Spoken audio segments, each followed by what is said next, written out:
Good morning, WMB Church. It's Paul McElraith, lead pastor, and you'll be viewing this video on August 8th, 2010. Myself and a team of our people are in Zimbabwe, Africa. We will probably be in the air flying home when you're seeing this on that date, but I just wanted to welcome you. If you're visiting with us, I want to explain a little bit about what we're doing this morning. We're videoing this and sending this from Africa because as a church, we've supported a program called Arms of Love for almost 7 years now. It started in our church. Someone came home from a visit to Africa and was speaking to our church about 7 years ago, and they showed a video clip. And on the video clip, it was simply an image of what Zimbabwe looked like. And in and out of the video kept appearing this man. And as he would jump into the video, he would say, "Please help us. We need your help in Africa. We need your help in Zimbabwe." After we watched that video, my wife Carolyn was stirred, and she shared with the man who had shown the video that she was stirred and she wanted to know how to help. And so he said, "Well, just help them." And so it began a bit of a journey for my wife to begin what we now know as Arms of Love. And many of you have responded and you have given resources. We have been so touched as we've been here for the last 2 weeks. We've heard about the ways that they just can't help but praise God for this church in Canada, WMB, who has given financial resource so that we can feed the poor, the orphans and the widows in their community. We've just been a part of the feeding program now, and you can see from my shirt, it's got some powder from what their main staple of meal that we've been helping serve. And they just gladly take it and are so grateful for the support that WMB Church has given to them by being able to provide this food. It brought to mind a psalm. I know we're in the midst at WMB this summer of looking at a series in the book of Psalms. And as I was pondering and thinking a little bit over the past few days, a psalm came to my mind.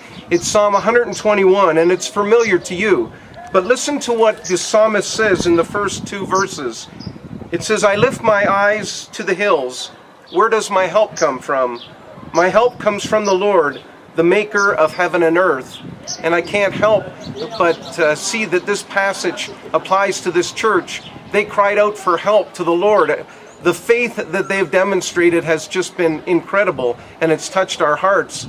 But they cried out to the Lord for help, and the church in Canada, WMB, responded because of God's will, because of the power of God. I think the most surprising thing to us as we came here is they shared with us that any extra money that we gave on a monthly basis to help feed the orphans and the widows, if they had any extra left over, they would simply put some aside and buy bricks, because they said that they needed to build a bigger building. Their church was growing. Even in the midst of incredible economic turmoil and political unrest, the church in Zimbabwe, the church in Bulawayo was growing, and they needed to build a building. And so they put money, any extra money that we sent that didn't go to food, they put aside, and they bought bricks, $1 a brick. And what blew us away is they used to meet under this canopy, but they put money aside, money that you gave over the past 7 years, they put it aside and they bought bricks. And look at what you've built with them.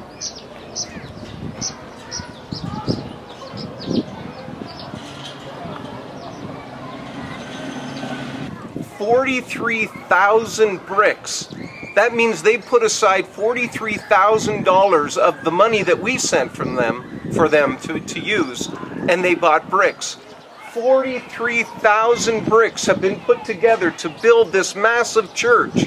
It is a church that WMB, without even knowing it, has been a part of supporting it over the last 7 years. All they need now is a roof and a floor. We have the incredible privilege today to worship in this church for the first time. No one has ever worshiped in it before. It's still very rough inside, but they put a little tent over and everyone just sat in stools, and we had a powerful time of worship together in this building. They just need to put a roof on it. And I know that's something that we're going to continue to challenge our community as to whether we can be a help to them down the line for that as well. I just want to take a few minutes just to thank you so much for sending this team to Bulawayo, Zimbabwe. We've had an amazing time. You've been very proud of the way that the children and the teens held themselves here. the way they've been entertaining and building relationships with people. It's just been an amazing trip. And one exciting item that we bring back to WMB, and something that has been something that the church has agreed with, Carolyn's going to tell you a little bit about now. Yeah. I guess for the last 7 years, you all know we've been part of the feeding program, which we were able to witness today, and it was amazing, overwhelming. And the next phase, which we've discussed with the leaders here, is to start a microloan project. So we're planning to leave $1,000 with the Bulawayo Nketa congregation, and there are people in place who will start up small businesses with widows to help them fend for themselves and feel good about who they are. So we're not just going to send money for food, we're going to help them start their own business. And they'll pay back the loan to a pot. And as that pot, that reserve grows, it will be used to start more small businesses for more widows. So we're really excited about this. And we want to thank everybody at home who's helped support Arms of Love. Hopefully you'll be able to come here for a trip at some point and witness what God is doing. This is amazing. I'm sure through some of the clips that Shink's put together, you'd see that they've been overly filled with gratitude toward the church in Waterloo, our church, WMB. And did you say anything about the roof? We want to express our thanks to you again. We miss you, and we're going to be... Did you say anything about the roof? I'm emotional here. I'm sorry. We're going to be home soon, and we miss you, and we look forward to being with you again. Thanks for all your prayers. Thank you, WMB. Bye-bye.